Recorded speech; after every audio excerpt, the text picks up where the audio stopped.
Ibn Luqman kumuuliza babake, ni jambo gani bora kwa mwanadamu? Akaelezwa mambo matano, lakini yeye alitaka moja tu kwanza. Lakini alipoelezwa ile moja hakuridhika. Babake alimwambia, katika mambo bora duniani ad-dinu, ni dini. Hakukubali. Lakini dini ni jambo bora sana. Mtu akiwa hajui dini ni maskini mkubwa. Mtume Muhammad asema, mal faqru ashaddu min al-jahl, hakuna ufukara mkubwa sana kuliko mtu kuwa hajui dini. Yani mtu akifa hajui dini, amekufa maskini. Apate pesa, apate majumba, apate nini, lakini dini yake haijui, kafa maskini. Sasa ndio maana akamwambia jambo bora ni dini. Akamwambia wa in kanat ithnatayn, akiwa mawili. Akamwambia ad-dinu wal mal, dini na mali.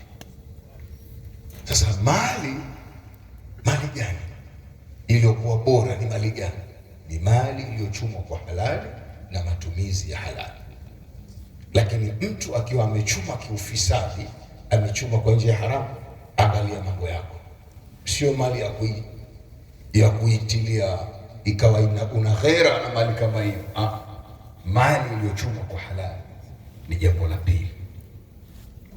Akamwambia in kanat thalatha, yakiwa matatu. Akamwambia ad-dinu wal mal wal haya. Hapo ndio nilikuwa ukipata kamili dini na mali na haya.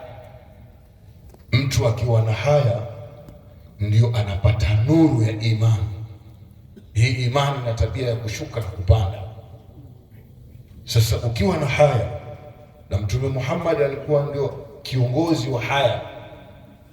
Kana Rasulullah sallallahu alaihi wasallam la yuwajjihu ahadan bishai'in yakrahuhu. Mtume sallallahu alaihi wasallam alikuwa hamwelekei yoyote kwa jambo analolichukia. Hawezi akakufesi mtume kwa kitu unachokichukia. Kwa nini? Alikuwa